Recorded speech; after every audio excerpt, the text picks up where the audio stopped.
In today's video, I'm going to teach you QuickBooks Online Audit Log and how to find deleted transactions. If you ever need to track changes in your QuickBooks Online account, the Audit Log is one of the most useful tools available. It helps you review account activity and can be especially helpful when you're trying to locate transactions that were deleted or voided. This is great for troubleshooting, checking who made changes, or simply confirming what happened to a transaction. To begin, go to the top right corner of your QuickBooks Online screen and click the gear icon. This is where you'll find several settings and tools related to your account. From the menu that appears, select Audit Log.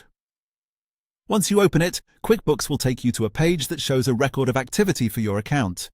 Here you'll see the audit log for your QuickBooks account. This page keeps track of various actions, including edits, creations, and other changes made within the system. Depending on how active the account is, you may see a long list of entries, so using the filter options can make it much easier to find exactly what you need.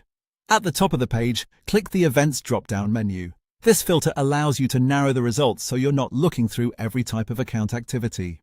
From that list, select Deleted or Void Transactions. This tells QuickBooks to show only transactions that were removed or voided, which is exactly what you want if you're trying to investigate missing records. Once you apply that filter, the audit log will display all deleted or voided transactions available in the account history.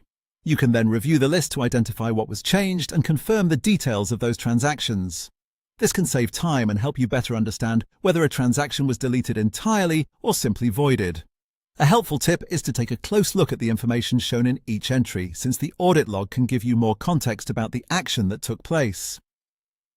If you're reviewing older activity, you may also want to be patient while scanning the results, especially if your account has a large volume of transactions.